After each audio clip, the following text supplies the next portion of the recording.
ఆ రోజు ప్రజారాజ్యాన్ని ఏ విధంగా మాట్లాడావో రాష్ట్ర ప్రజలందరికీ కూడా తెలుసు. ఆ రోజు నువ్వు పాదయాత్రలో చంద్రబాబు నాయుడు గారి దగ్గరికి వచ్చినప్పుడు నిన్ను ఆదరించి నీకు అవకాశం ఇస్తే ఇంత దిగజారుడు రాజకీయాలా?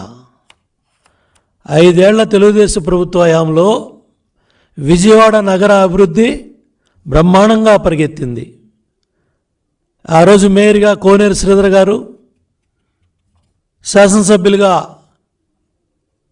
మాజీ పార్లమెంటు సభ్యులు గద్దె రామ్మోహన్ రావు గారు, సెంట్రల్ నియోజకవర్గం బోండా ఉమామహేశ్వరరావు గారు, అట్లాగే వన్ టౌన్లో జలీల్ ఖాన్ గారు, ఇట్లా కృష్ణా జిల్లాలో అందరం కూడా కలిసి విజయవాడ నగరాభివృద్ధి కావచ్చు, కృష్ణా జిల్లా అభివృద్ధి కావచ్చు, కొల్లు రవీంద్ర గారు మంత్రిగా, కొనకళ్ళ నారాయణ గారు పార్లమెంటు సభ్యుడిగా అందరం కూడా కలిసి పెద్ద ఎత్తున విజయవాడ నగరమే కాదు, కృష్ణా జిల్లా కాదు, అన్ని రంగాల్లో కూడా ముందుకెళ్తే నీ ఎంపీ టికెట్ కోసం 100 కోట్ల అభివృద్ధి జరగలేదని దిగజారిపోయి మాట్లాడతావా? ఇంత దిగజారాలా అని నేను అడుగుతున్నా.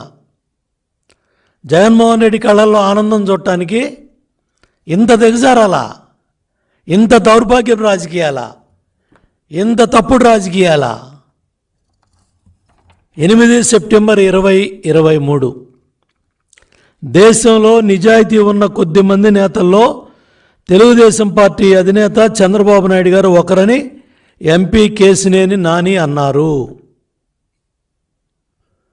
సెప్టెంబర్ 23కి 2024 జనవరికి ఏమైందని నేను అడుగుతా ఉన్నా కేశినేని నానిని.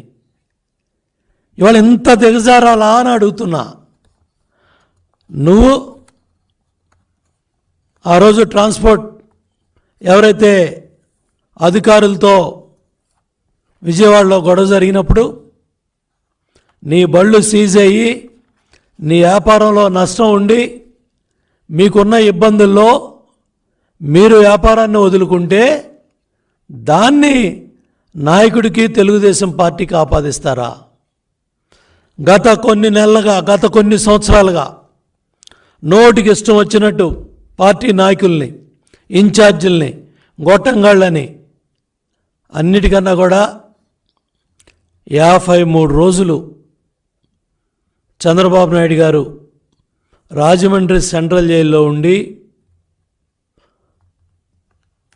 విజయవాడ కనకదుర్గమ్మ తల్లి దేవాలయానికి వచ్చినప్పుడు గర్భగుడిలో కావచ్చు, అక్కడ ఆశీర్వాదం ఇచ్చేటప్పుడు మీ అహంకారానికి, మీరు మాట్లాడిన భాషకి ఆ తల్లి కనకదుర్గమ్మే ఈరోజు మీ పతనానికి దారి చూపించింది.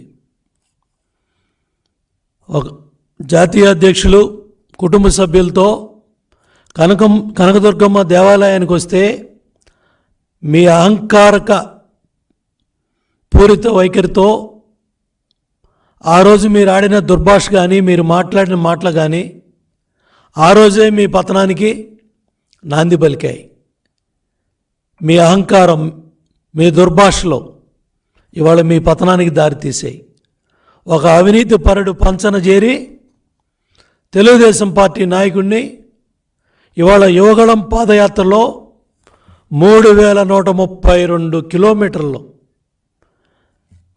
పెద్ద ఎత్తున 226 రోజులు యువగళం పాదయాత్రతో పార్టీ జాతీయ ప్రధాన కార్యదర్శి ఒక చైతన్యాన్ని యువతలో తీసుకురావడమే కాకుండా తాడేపల్లి కొంపకి ప్యాలెస్కి వాళ్ళ వెన్నులో వణుకు ప్రారంభమైందంటే యువగళం పాదయాత్రను గుర్తుపెట్టుకోమని జగన్ రెడ్డికి, కేశినేని నానికి తెలియజేస్తా ఉన్నా. రాష్ట్రం మొత్తం యువగళం ప్రజాగళమై, ప్రభంజనమై పెద్ద ఎత్తున యువతని చైతన్యపరిచింది. ఇవాళ చంద్రబాబు నాయుడు గారు రా కదలరా అనే పిలుపుకి యువత కేరింతలు కొడతా ఉందంటే దానికి కారణం యువగళం ఒక ప్రజా గళమై పెద్ద ఎత్తున ప్రభంజనమై పోలీస్ కేసులు, రాళ్లదాళ్లు, దగ్గర 53 మంది యువగళం కార్యకర్తల్ని రాజమండ్రి సెంట్రల్ జైల్లో పెట్టి కేసుల్లో పెట్టి జగన్మోహన్ రెడ్డి ప్రభుత్వం అరాచకం చేసినా నిర్భయంగా పాదయాత్ర ముందుకెళ్ళి 3132 కిలోమీటర్లు పూర్తి చేసి ఇవాళ యువతలో చైతన్యం తీసుకొచ్చాడు లోకేష్ బాబు. విజయవాడ పార్లమెంట్ తెలుగుదేశం పార్టీ కంచుకోట. ఆ కంచుకోటలో 2 సార్లు గెలిచి నువ్వు నీ అహంకారంతో ఇవాళ ఆఫ్టర్ ఆల్ అని ఓడిపోయిన మమ్మల్ని నీ అహంకారంతో మదంతో నువ్వు మాట్లాడచ్చు, తిట్టచ్చు. ఎక్కడా దీనికేం మేము ఎరవట్లా, కానీ నీ అహంకారాన్ని ప్రజలు చూస్తూ ఉన్నారు. నువ్వు ఎన్ని సంవత్సరాలుగా నువ్వు మాట్లాడుతూ ఉన్న భాష కానీ, నీ అహంకారపూరిత వైఖరి కానీ, నీ మాటలు కానీ ఎంతోమంది కార్యకర్తల్ని, నాయకుల్ని బాధకు గురి చేసినా నాయకుడి మీద గౌరవంతో, అధినాయకుడు పార్టీని కష్టకాలంలో ముందుకు తీసుకెళ్లాలని ఆయన మంచితనం, ఆయన కష్టం, ఆయన రెక్కల కష్టం, ఎన్నో అవమానాలు, ఎన్నో ఇబ్బందులు, కుటుంబ సభ్యులు, లోకేష్ బాబు, చంద్రబాబు నాయుడు గారు, పార్టీ కార్యకర్తలు, నాయకులు, స్వయంగా నాయకుడే 53 రోజులు జైలుకి వెళ్ళి వస్తే ఇంత దిగజారి మాట్లాడతావా? నేను అడుగుతున్నానని వైసీపీ గుండాలు చంద్రబాబు నాయుడు గారి ఇంటి మీద దాడికి వస్తే కేశినేని భవన్ నుంచి కదిలావా? వైసీపీ నాయకులు గోండాలు మంగళగిరి పార్టీ కార్యాలయం మీద దాడికి వస్తే నోరు తెరిచావా? మాట్లాడావా? ఒంగోలులో మహానాడికి లక్షల మంది కార్యకర్తలు తరలిస్తే ఢిల్లీ వెళ్ళి కూర్చున్నావు. రాజమండ్రిలో మహానాడు జరిగితే లక్షల మంది కార్యకర్తలు వస్తే ఢిల్లీ వెళ్ళి కూర్చున్నావు.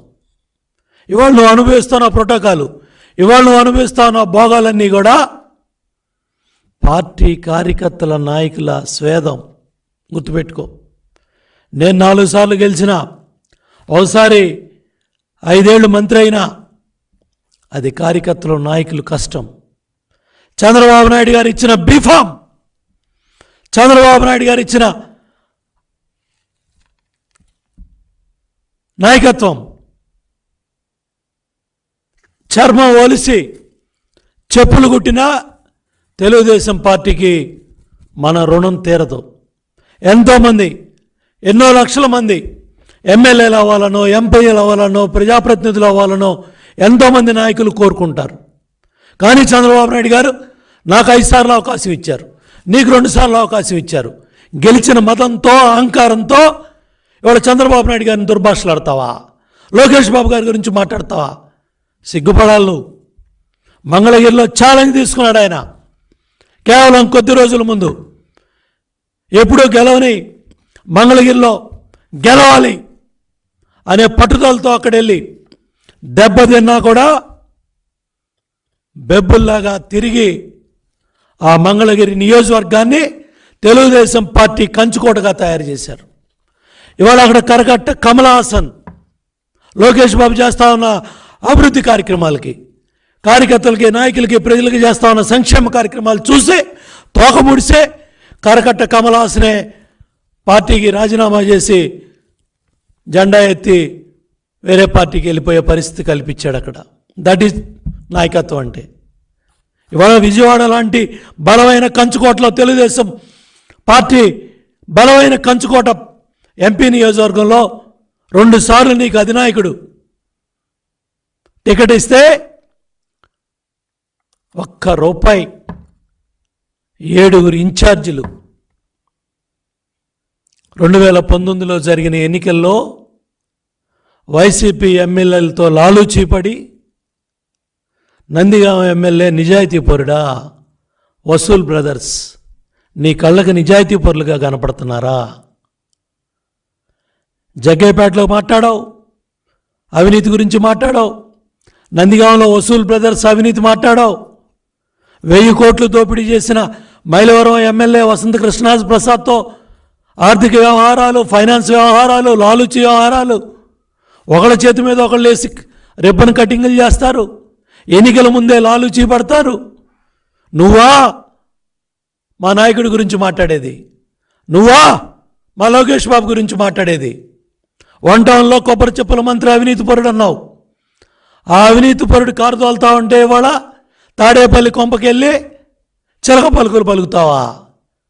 ఆత్మగౌరవం లేదా? దగ్గర 281 మంది చనిపోయారు అమరావతి రైతాంగం పోరాటంలో, ఉద్యమంలో. 1485 రోజులు అమరావతి ఉద్యమం జరుగుతూ ఉంది. రైతుల మీద 2200 అక్రమ కేసులు పెట్టాడు దుర్మార్గుడు జగన్ రెడ్డి. 2 సంవత్సరాల నుంచి కౌలేయకుండా వాళ్ళని కోర్టుల చుట్టూ తిప్పుతా ఉన్నాడు. అటువంటి దుర్మార్గుడు నీకు సన్మార్గుడయ్యాడా? అటువంటి దుర్మార్గుడు నీకు అభివృద్ధి కాముకుడయ్యాడా? పనికి మాలిన ఉద్యోగాల కోసం ఇంత దిగజారి మాట్లాడు.